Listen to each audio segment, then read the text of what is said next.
Almost everyone would like to be a strategic genius, especially if it required no special investment of time or of effort.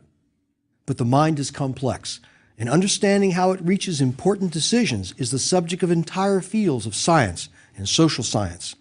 In this lecture, we step back to explore some of the theories and practical applications of those theories.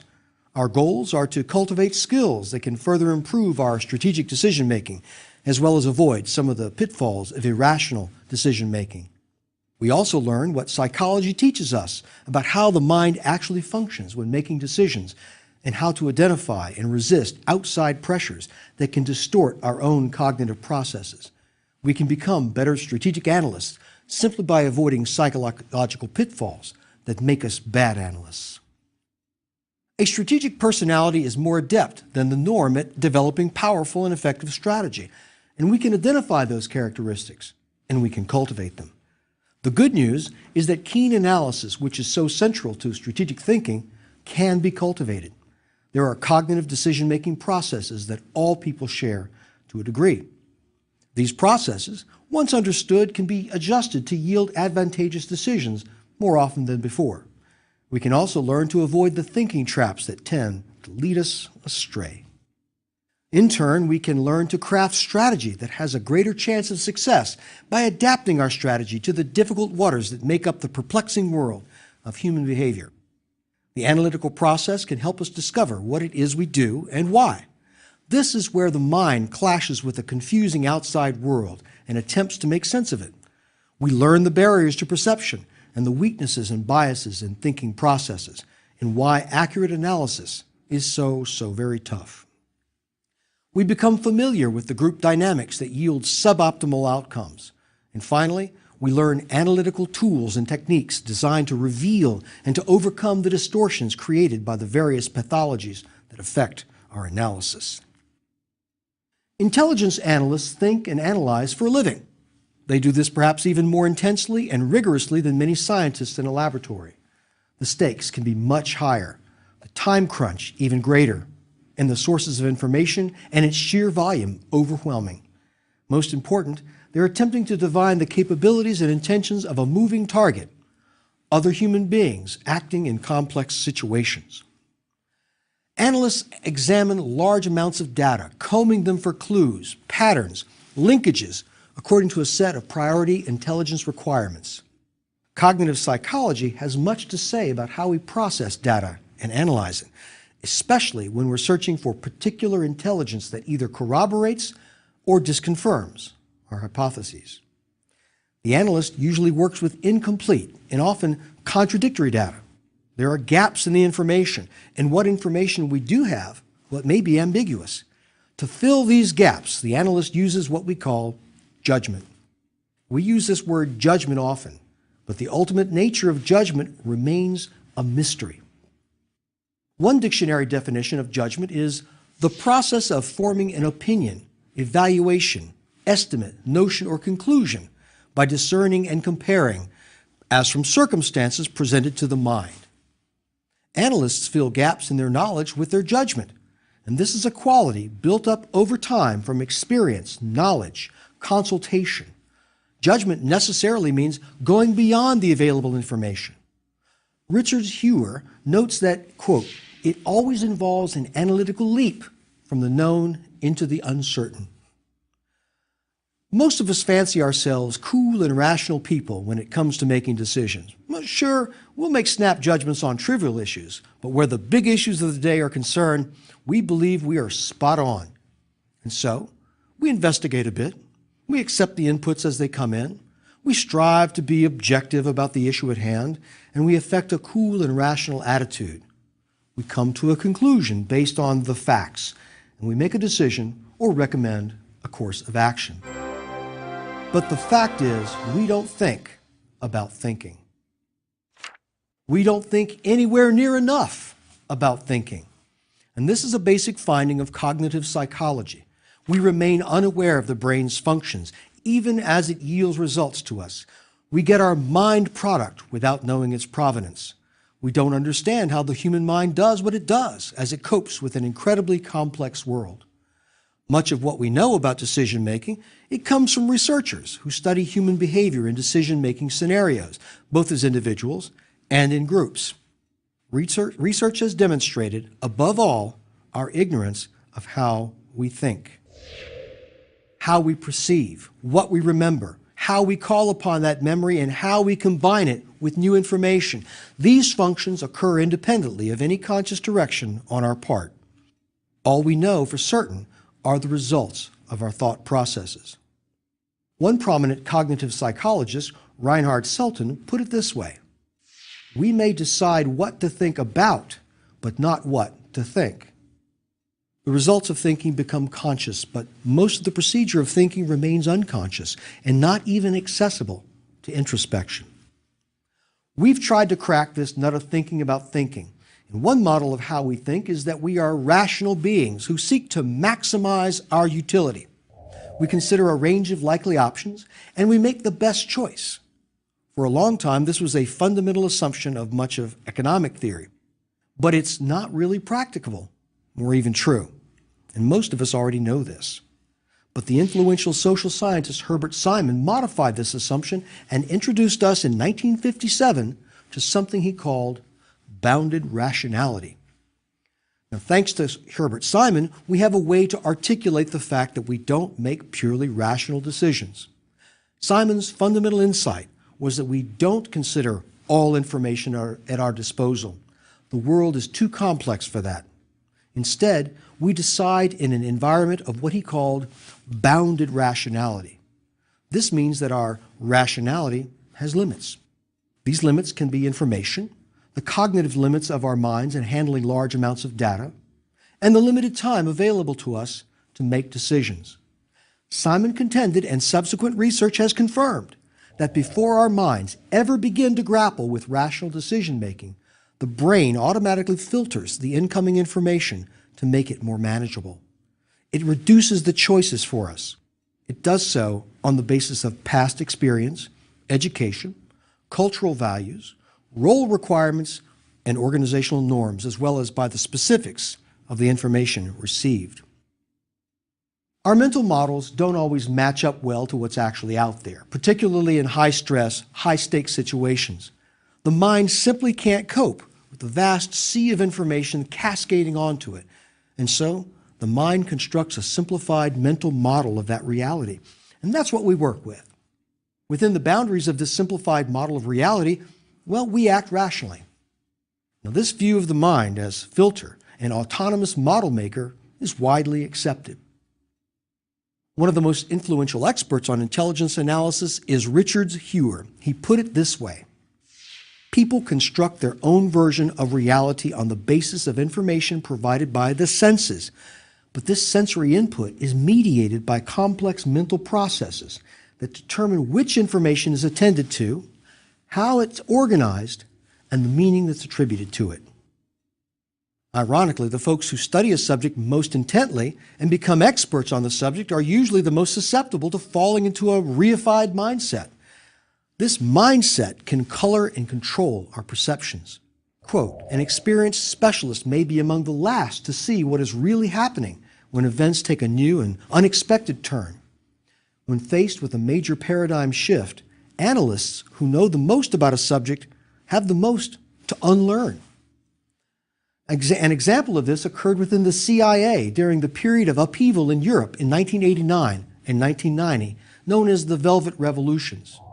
As the Soviet Union voluntarily withdrew from Eastern Europe, the reunification of Germany was suddenly on the international agenda. Specialists on the former East and West Germany were slow to see and understand the implications of what was actually happening, both in Eastern Europe and in Russia, and how fast it would happen. In this case, generalists in the agency could see and accept what the specialists were missing. The encrusted mindset of the specialists had not encompassed the possibility of rapid change of this sort. Such a mindset is just one of the problems blocking our clear understanding of what's happening in the world around us, particularly the issues we focus on as most important. A mindset, that's a set of assumptions or methods held and used by one or more people, or groups of people. A mindset can become so ingrained that it creates and perpetuates a powerful conformity of approaches, of tools, and of unquestioned assumptions for analysis. We can speak of groupthink whenever the mindset of a group of people becomes especially locked in on itself. And in one sense, any mindset eliminates certain possibilities and hypotheses. It squelches them before they can even emerge to be considered. One of the most well-known is the Cold War mindset that led to myopia on the part of the U.S. foreign policy establishment.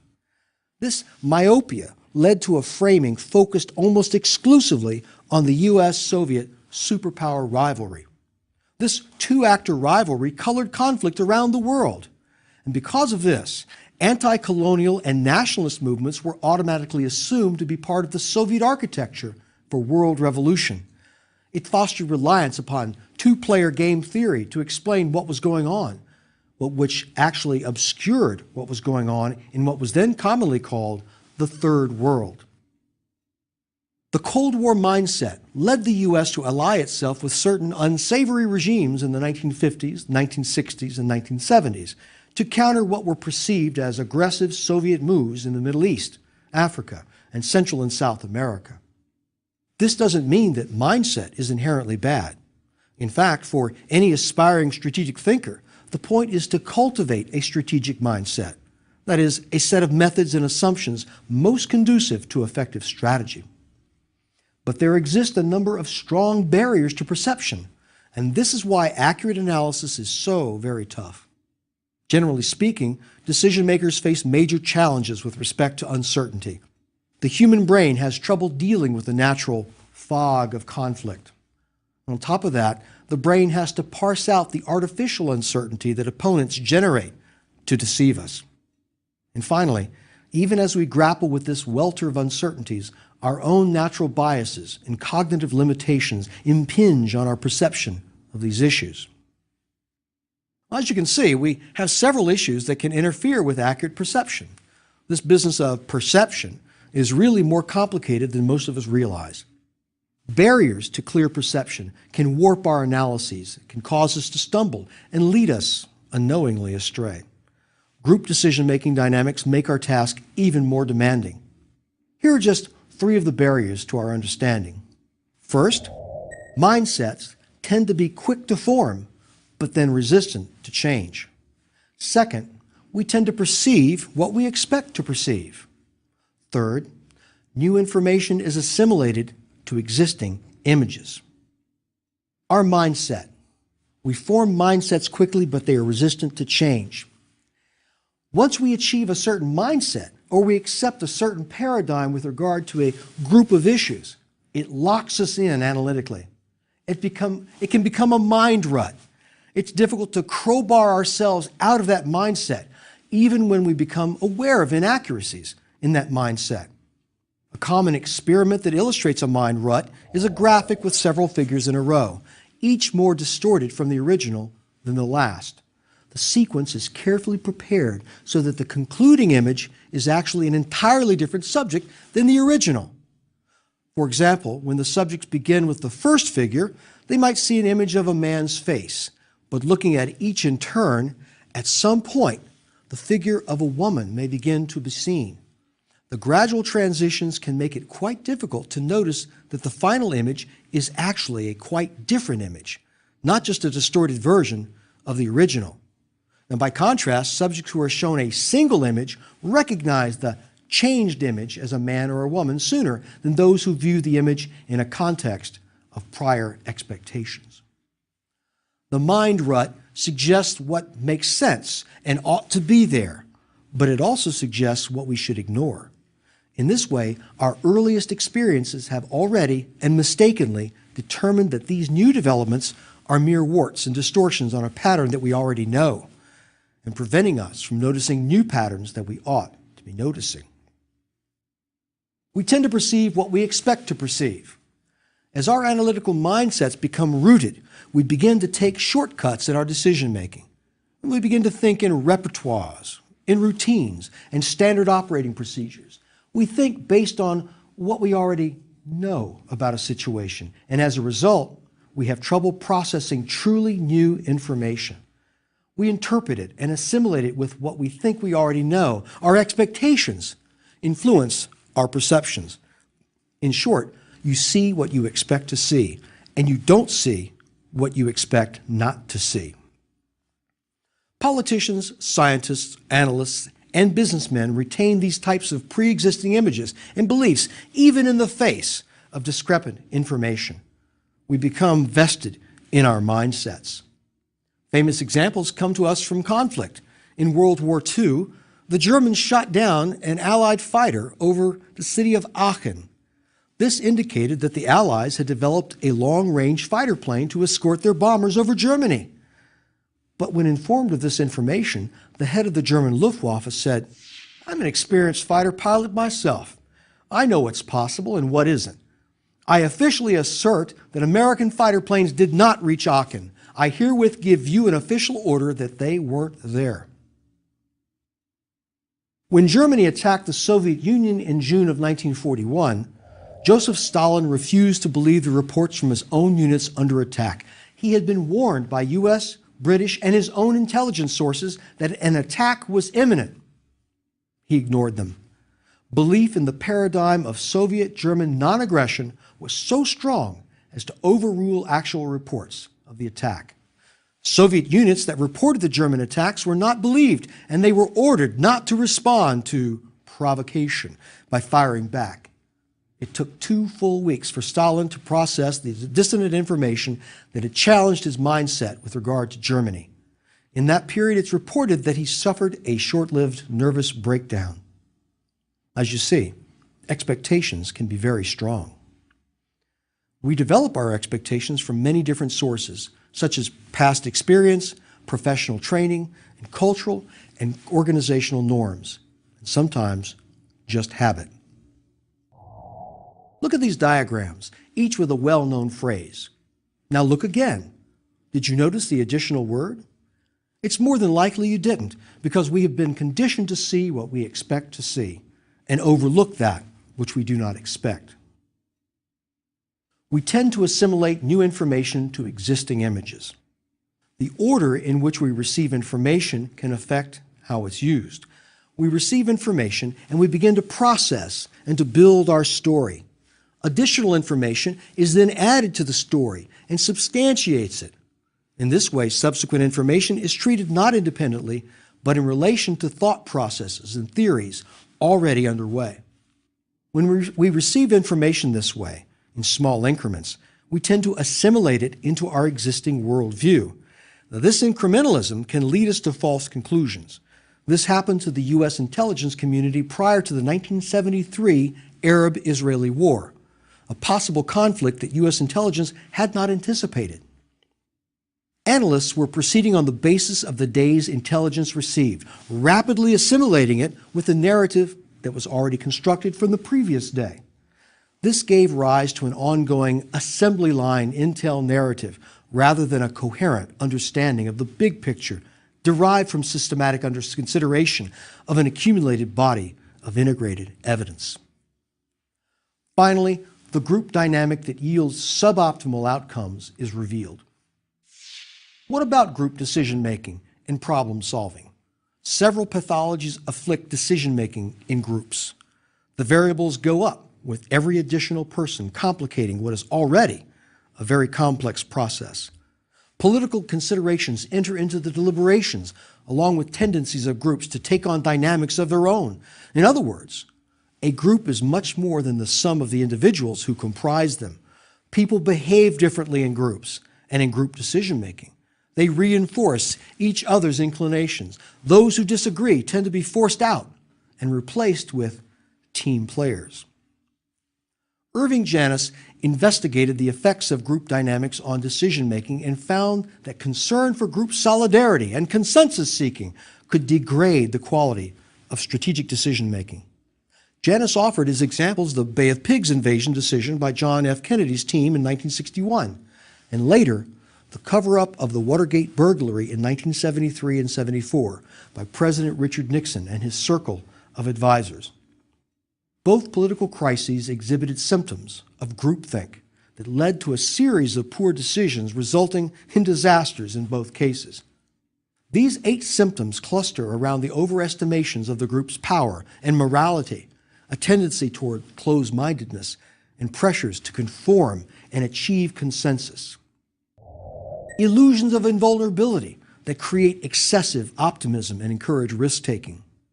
Unquestioned belief in the morality of the group that causes members to ignore the consequences of their actions. Rationalizing warnings that might challenge the group's assumptions. Stereotyping those who are opposed to the group as weak or evil, biased, spiteful, impotent, or stupid. Self-censorship of ideas that deviate from the apparent group consensus. Illusions of unanimity among group members. Silence is viewed as agreement. Direct pressure to conform placed on any member who questions the group, couched in terms of disloyalty. Mind guards, self-appointed members who shield the group from dissenting information. And when the above factors are in play in group dynamics, suboptimal decisions result. And these suboptimal decisions include incomplete survey of alternatives, incomplete survey of objectives, failure to examine risks of the preferred choice, failure to reevaluate previously rejected alternatives, poor information search, selection bias in when we collect information, failure to work out contingency plans. Now, one typical pathological result of groupthink is to settle on the first available alternative instead of identifying the best available alternative. We see that how decision-making groups are structured and perform have a powerful effect on the policies that come out of them. Leaders can move groups, such as committees, toward either greater successes or greater losses, depending on how the group is composed and how it takes in information, evaluates options, and eventually arrives at a decision. When members of a group know how to avoid groupthink, the group can come to a much better decision for the group itself, as well as those whom the group represents. We've seen many of the internal cognitive obstacles that obscure reality, hinder our understanding, and block clear analysis. Analytical skill can be acquired with practice and the use of tools and techniques to overcome these challenges. Here, first, is an analytical process model that aids our decision-making and ensures that various courses of action are considered. I follow this model with several specific tactics that can generate hypotheses that may be outside your usual comfort area. We use these analytical techniques to enhance our generation of plausible hypotheses and to correct cognitive distortions. These include situational logic, the application of theory, comparison with historical situations, and data immersion. Moreover, the various techniques can be linked together to form an analytical method that helps us think strategically and delve deeper into any issue we grapple with. Defining the problem. This is where we ask, what's going on here? What is actually going on? Are we defining the problem so that the answers yielded will make a difference? Of course, this can often be the toughest part of the challenge. That's why we have other techniques. Generating hypotheses. Suspend judgment and identify all the plausible hypotheses that should be considered. Brainstorm and then trim the list to a workable number of hypotheses for more detailed analysis. Don't screen out reasonable hypotheses only because there's no ready evidence to support them. Collecting information. Collect information to evaluate all the reasonable hypotheses, not just the one you already have in mind, the one that seems likely. When you explore information supporting alternatives that have not been seriously considered before, it can generate creative thought and new possibilities. Argument against the hypothesis. You'll probably find that much of your evidence supports your expectation of which is the most likely hypothesis. But that same evidence may be consistent with different hypotheses as well. Here is where you develop arguments against each hypothesis rather than looking for reasons to confirm them. Hypothesis selection is not a popularity contest. Proceed by trying to reject hypotheses rather than confirm them. The most likely hypothesis is usually the one with the least evidence against it, not the one with the most evidence for it. Monitor for surprises. When we commit something to paper or our computer screen, it tends to take on a fixed character. Remember that we don't deal in a static situation. Rather, our world is rapidly changing, and our analytical conclusions are always tentative. The situation can change, or it may remain unchanged, but you receive new information that alters your understanding of it. Specify critical nodes to monitor for changes that might significantly alter the probabilities. Pay particular attention to any feeling of surprise when new information does not fit your prior understanding. Remain poised to be proven wrong. When we generate hypotheses, we find ourselves susceptible to coming up with explanations that comport with our store of information, dictated in a fashion by our own mindset. Here are some ways to break out of the mind rut. Situational logic. This is an inductive approach that begins with consideration of concrete elements of the current situation, rather than with generalizations involving similar cases. We regard the situation as one of a kind rather than as a class of events. This has the virtue of enhancing details that make the case unique. Application of theory. This is a textbook-style deductive approach that reasons from the general to the specific case. It suggests to us that when a given set of conditions arises, certain other results ought to follow with some degree of probability. Comparison with historical situations. We can compare our current situation with earlier historical examples. An entire method of instruction in higher education is built on this technique. It's called the case study method.